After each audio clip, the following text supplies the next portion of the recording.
Today on Locked On Red Wings, Detroit bounces back in a big way, going 3 for 4 on the power play, 3 for 3 on the penalty kill, and Cam Talbot shuts the door with a 41 save performance.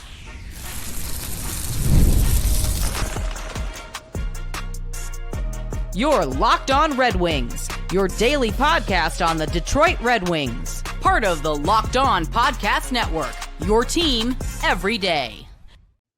Welcome back to the Locked On Red Wings podcast. We are your hosts, Brian Fisher and Scotty Bentley. Scotty's a host over at Locked On Tigers, as well as a freelance journalist for the Detroit News, while I am a color commentator for Oakland University, ACHA, D1 men's hockey. And Scotty, what a bounce-back win by the Detroit Red Wings on Thursday night. Probably the toughest game on the road trip to start it off, going to the defending champs. You could maybe argue the Dallas Stars game, because it's the second half of a back-to-back, less than 24 hours later, is going to be tougher. But a great way to start the road trip, beating the Florida Panthers. And, it wasn't a perfect game, but there's so much good that came from this hockey game. Absolutely, man. This was... I feel like the NHL is very, very happy with this because it was national TV. It was a really exciting hockey game, and it was a two-parter, right? What word am I trying to think of right now? The whatever, who cares? The other game after us on ESPN, The second half of the doubleheader? Sure, yeah. Was McKinnon McDavid. So like you can't really go wrong with that, right? Avs and Oilers, even though I think the Avs are crushing right now. When we hit record here, it was already like 2-0, 3-0 in the first. But I think the NHL is very, very pleased with this because this was a really exciting hockey game, and it was really fun. It was close enough throughout the entire thing where like both teams still had a chance and were still in it for most of the game.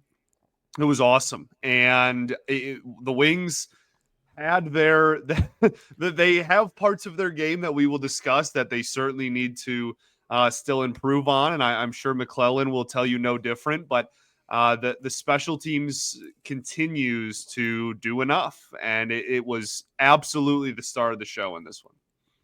Couldn't agree more.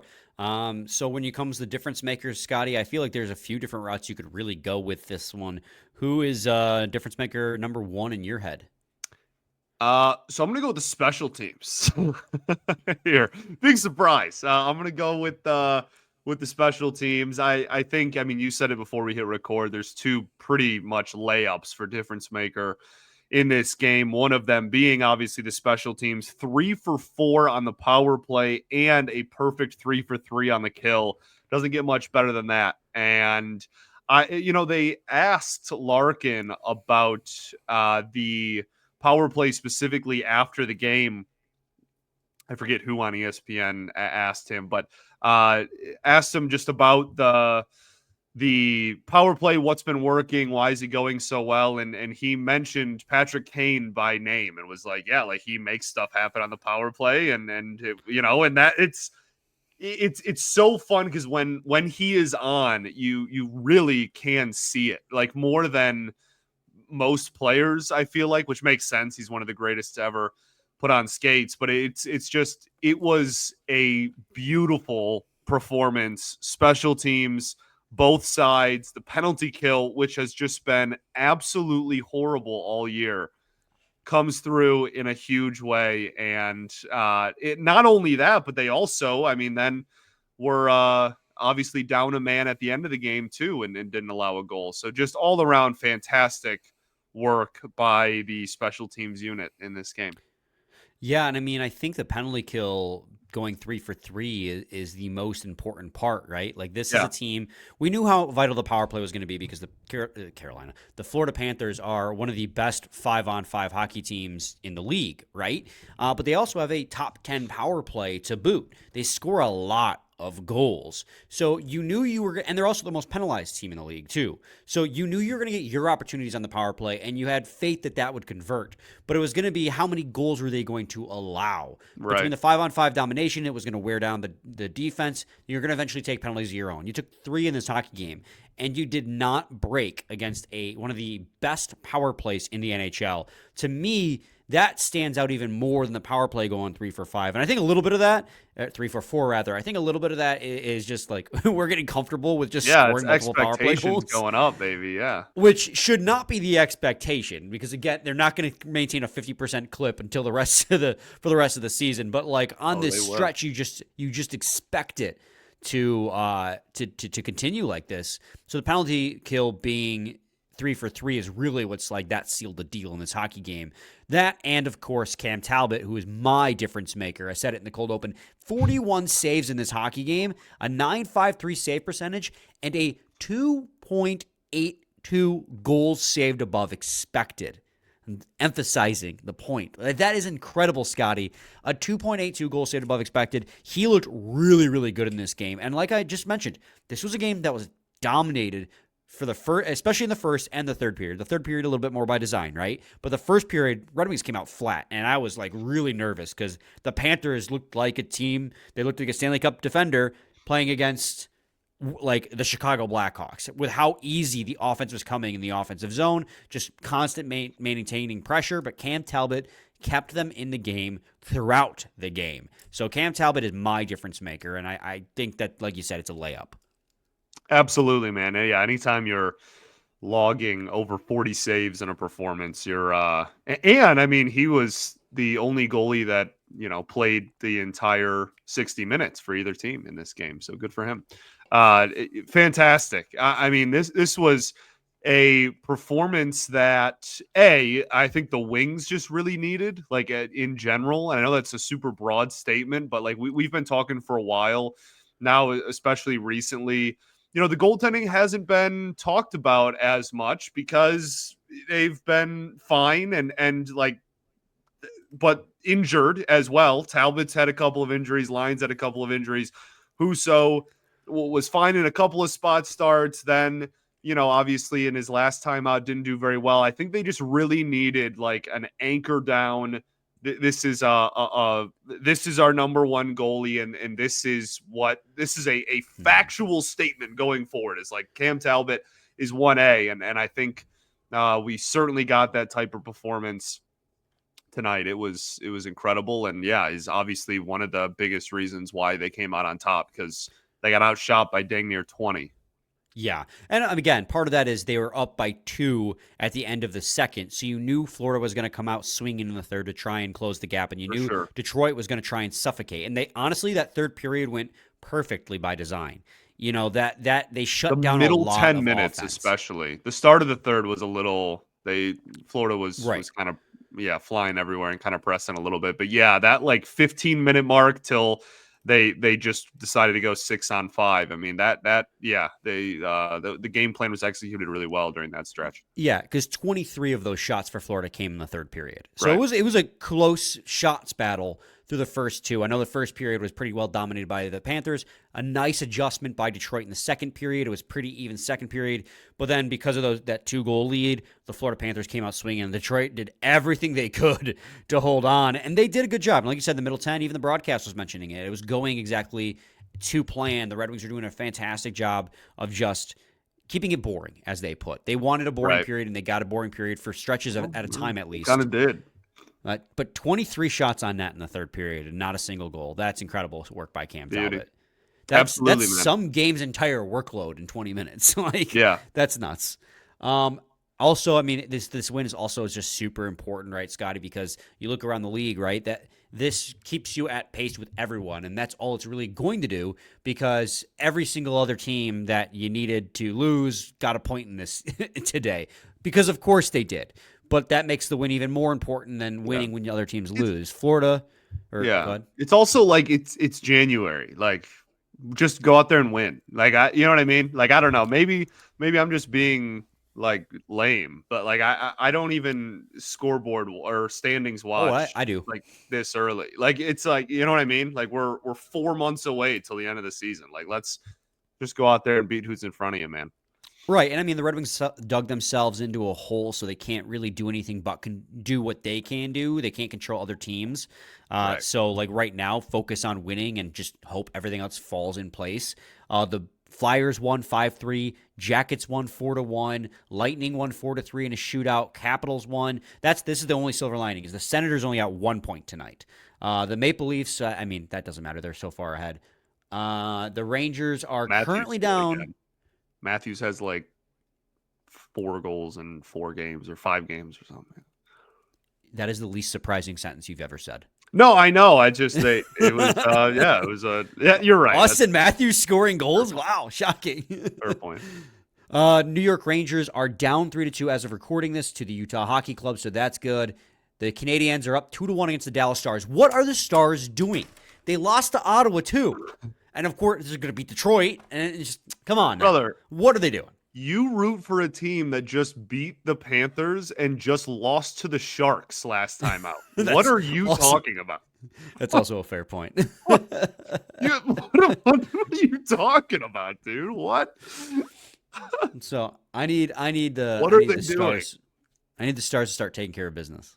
Oh, yeah, for sure. We play them in 48 hours. Yeah, they really need to start taking care of business, dude, for sure. No, well, not against us. No, they can suck for 1 more game. Take care of business, but then not, and then doing it again. Yeah. Outside of that, this is brilliant. 3-hour window. You really crushed the last 30 seconds here. You've done a great job. I hear that a lot. Anyways, we're going to head to segment 2, Scotty, and when we return, we will be talking about notable performers in this hockey game, so stay tuned to Locked On Red Wings. From the first whistle to the final drive, FanDuel makes the NFL playoffs even more exciting. Right now, new customers can bet $5 and get $300 in bonus bets if you win your first bet. That's $300 to keep the action going. Today, Scotty, I won a whole $2 and I think 30 cents because I bet moneyline Maple Leafs would beat the Devils, and guess who came up clutch in overtime? So just visit FanDuel.com to join today and get started with $300 in bonus bets. That's FanDuel.com. Make this playoff season unforgettable with FanDuel, an official sportsbook partner of the NFL. Segment 2, Locked On Red Wings podcast. NFL. Who is your notable performer in this game? Multiple, but who's your first notable performer? Yeah, I think Seider had a performance that gets you about as close as you can to being a difference maker. I guess without it, it's not anything he did wrong. It's just more so like Talbot had 41 saves and the special teams was pretty much perfect. So I think Seider was phenomenal. If you're looking at single best skater for the Wings in this game, I mean, Larkin had 3 points. I'm sure we'll talk about him here, but I thought Moritz Seider was absolutely unbelievable. And he was, aside from just what happened in the box score and what we're going to talk about as far as the numbers go, he was throwing the body around, and that is exactly what this team needed, because as we talked about yesterday, right, when we previewed this game, like this is a Panthers team that's very physical and has no issue getting into, a scrum with you and putting the mitt in your face after every single play. So like the fact that Seider was willing to be kind of a physical presence out there. So was Gustafsson, by the way, shout out.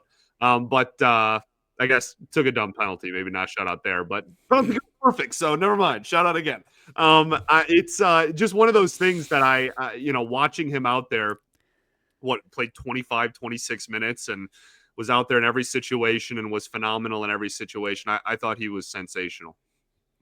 Yeah, I mean, what more is there to say? He had 4 blocked shots officially, 7 hits officially, which is the most of any player on either team. Yeah. Nico Mikola had 5. He's the closest player to that number on either team. He played 26 minutes and 38 seconds officially and took 29 shifts, 431 power play, 316 penalty kill, 1851 at even strength. I mean, it's Moritz Seider. this is a number one defenseman and one of the best defensemen in the NHL. That's the performance that you crave out of a guy like him, especially in a game like this where you spend close to 80% of the game in the defensive zone when you're not on special teams. That is the performance you need out of Moritz Seider. I mean, I agree. Like any other day, he'd have been a difference maker in this game, but hard to compete with 3 to 4 on the power play, 3 for 3 on the penalty kill, which, I mean, technically you could argue, he's a big part of that, right? Because he had a power play assist as well. He played, as I just said, 316 on the penalty kill, so he's playing a lot of penalty kill minutes. So it's very easy to argue, like, he contributed to being the very main reason why he wasn't a difference maker, but in a positive light, right? With the power play and the penalty kill being so good. So he's Moritz Seider, and he's the freaking best. I have a difference maker too. I have multiple difference makers. The top line, you can go out down the list. Cheating. Well, I mean, we both have multiple difference makers, but I said I have a difference maker. But anyways, Are you talking about notable performers? Oh yeah, I got the words confused. They're close. You came up with the names for the segments. That was you. Me? Yes, the top line was definitely a notable performer in this hockey game. Dylan Larkin comes away with 3 points, 2 goals, 1 assist. That gives him 20 goals on the season. He's the first Red Wing this year to hit 20 goals. It is his 4th straight year with at least 20 goals. And now he leads the team in goals as well. Obviously, one was an empty netter, and the other one was just a beautiful dime of a pass backdoor, shot pass by who else? Patrick Kane, who just feasts on the power play, as you noted in segment 1. So great job by Dylan Larkin. Marco Kasper on the top line, Scott. Beauty, dude. Beauty. Well, not only that, but just him, I mean, scoring a goal. Like we have seen, we talked about it, 2 weeks ago. We think that he looks really good and he's NHL ready, but just want to see an uptick in point production. And apparently, ask and you receive. Like we have got that lately from him. He has seen an uptick in point production over the last 5 to 10 games. So it's really cool. I mean, the team talked about it, like McClellan talked about, maybe him scoring that goal. When was that?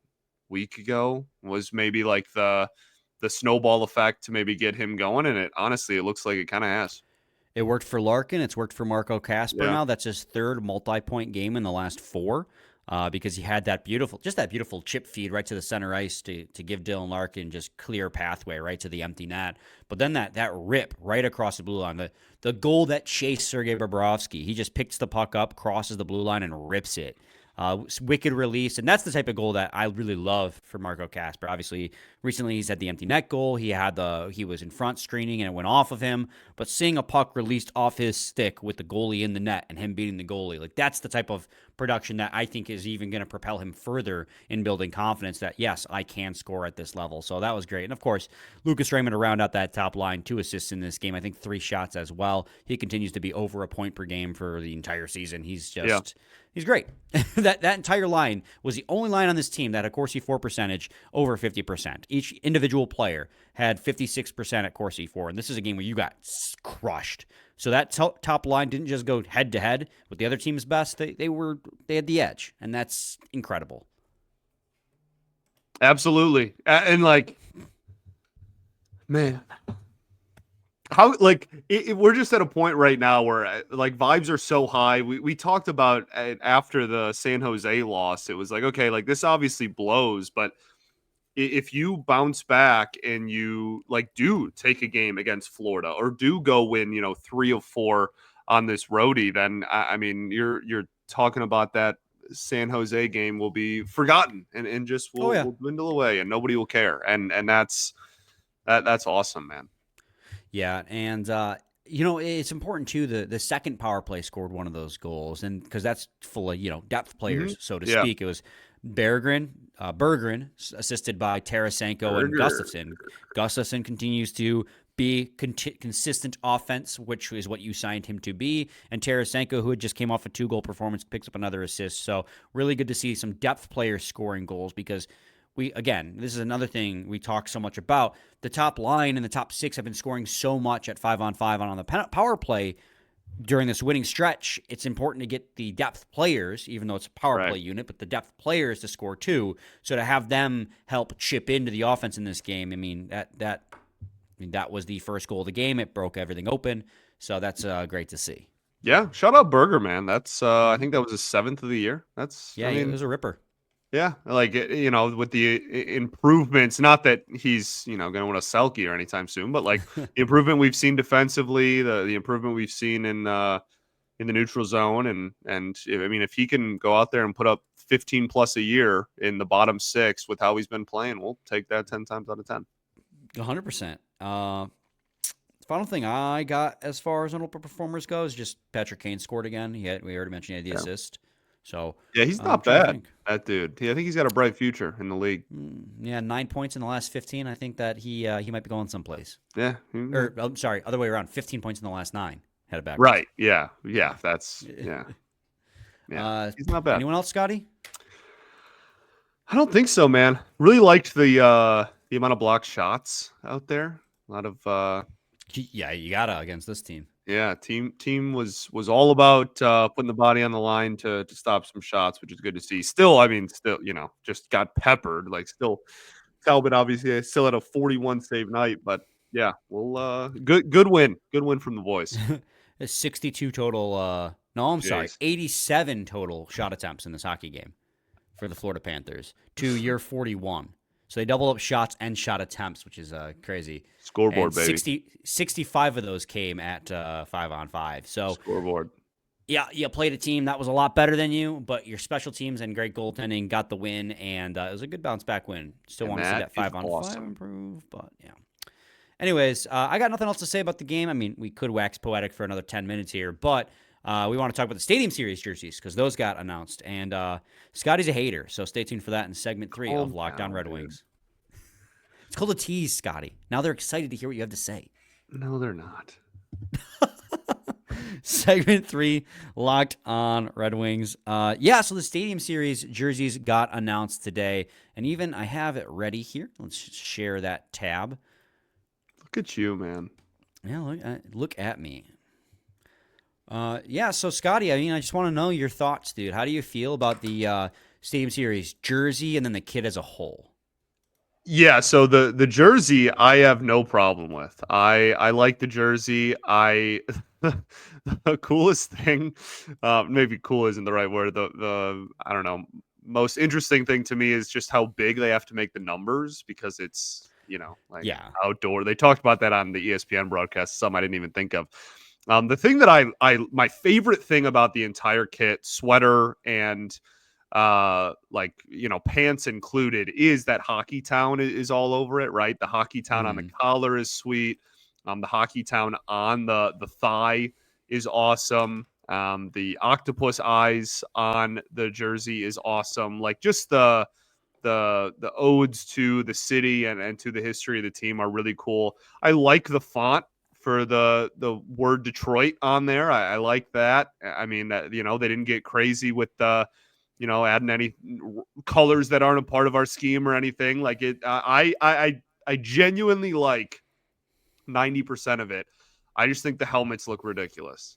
That's literally my only gripe. I don't even I don't mind the wings on the side, I guess, in a vacuum, but there's so much going on up here, and the stripe up the middle looks ridiculous to me. But besides that, I love the gloves. Maybe my favorite part, honestly.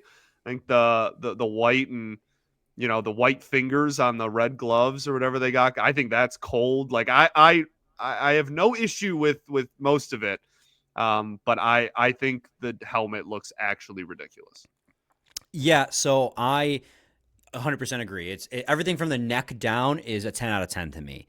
I think the uniform they nailed, because one of the big complaints we've had recently with the alternate uniforms produced, but previously by Adidas, but now by Fanatics, is that they would kind of go too far away from what makes Red Wings jerseys great, which is the fact that they are Red Wings jerseys. You can't really mess with perfection too much. And so like the last two reverse retros, I mean, the first reverse retro was like too safe to the point that it was boring. It looked like a practice jersey. And the second reverse retro, I personally liked, but I understand it was very divisive because it was black and red rather than red and white. If they had just, thank you, if they had just done red and white barbershop, but like even inverse the colors, like people would have loved it. So I get that. In the previous Stadium Series jersey in 2016, a lot of people didn't like the stripe across. But I think this is immediately a top 3 Red Wings outdoor jersey, or outdoor jersey, top 3 Red Wings alternate jersey. Because you think about the games they've played in this, so it'll be their 4th outdoor game. I think that this might be, gosh, I mean, you're right, because the helmet does detract from it. I do think it's too busy. I think it's ridiculous. Dude. Like even if they just did the wings and like didn't have the stripe, like I still honestly, like, and I know this is like not popular, I still wouldn't love it, to be honest, but like it would be a lot better. Like there's just so much going on, dude. Like we have I don't know. The buckets drive me absolutely nuts, but I'm not gonna let that like deter from my opinion of the kit itself. I think it's really clean. Like I said, I love the gloves. I love all the small details that are odes to the organization and to the franchise and the history of it. You know, the Al, we talked about that. Like there's a lot to like, and I'm not going to let the helmet completely like ruin it for me. I think they did a great job. It's just, the helmet's wild. Yeah, I think that if they had just done either a stripe or the wings, it'd look a lot better. I know some people just don't like the stripe, and I tend to agree with that, but I just think if you cut one or the other and don't do both, it probably makes the helmet tolerable. But as it is, I think it looks kind of goofy. But I mean, we're not buying the helmets as fans; we're buying the jerseys. Right. And I think the jersey itself is clean. Yeah, it's crispy. I mean, even like that. Again, like look how ridiculous the helmet. Like that does that not just look absurd? But like everything else stripe is sweet. And I don't even want to talk about it. Like the rest looks great. We can just talk positive now. But like, I like the. When it was just a picture of the jersey, I didn't know if I would like the kind of like red and white stripe thing going on above the forearm there. But while like on the ice, I think that looks much better. Like I actually think that's kind of cool to have the white stripe at the, where the arm bends like that. I think that's cool. And then the socks matching. I think it's really crispy. I like it a lot. I like put Hockey Town in as much as possible. That is my biggest thing. Put the word Hockey Town on as much memorabilia and jerseys and kits as possible, and I like it. Well, and also just like hearkening back to what I was just saying about what they did wrong in the past, like this is a jersey that very much like stays true to what makes people love the Red Wings uniforms, the simplicity of it, while also giving us a fresh take on it. Like it's a very in marketing, what's it called? Keep it simple, stupid. Yeah. Like they very much did that. They kept it simple. They didn't try to do something off the wall wacky. I mean, the helmet's off the wall wacky, but like with the jersey at the very minimum, it just looks clean. It looks simple, but like you can look at that and say, oh yeah, that's a Red Wings uniform. You can tell. For sure. Also notable, Scotty, is the location of the letters. It's on the right side again. And notice what's not there is a jersey patch. My roommate got home from work and he goes, "Oh, we'll actually have a chance of winning in them because the priority patch isn't on it." So I'm really happy to see that the Stadium Series jersey and uniform has not been tainted by ad revenue, which makes me very happy. No, that's really nice, for sure. Which means we can buy a jersey that doesn't have, because you can't buy the jersey anymore, the Red Wings uniform anymore, at least not a Fanatics one without the priority patch on it. Like they get the priority patch added at LCA now, and I really just don't like the fact that even the jerseys that fans get to buy is tainted by an advertisement, and that just frustrates me. So I'm really glad that this jersey doesn't come with that, and it's an instant buy in my opinion. This jersey is an instant buy. Like as soon as I know they're on pre-order right now, you can give the LCA team store a call and put this in pre-order. Plug the LCA team store. I have some good friends still there, but this is an instant buy. I have a Seider. I think so. I'm deciding probably between Raymond or Larkin for me personally this time around. I'm leaning towards Raymond though, but we'll see. We'll see. I think they'll make a Giovanni Smith one for me. I don't think they're doing custom orders. I thought I had heard, and I don't, I'm speculating. I think that I had heard, so, a friend of a friend of a friend said that they're only doing right now, at least off rip, it's going to be, because it's pre-orders, Larkin, Raymond, Seider, I think is it. No Kane? Like I can't remember if Kane was in that group or not, but the three big guys who are here locked up. Yeah, for sure. So. All right.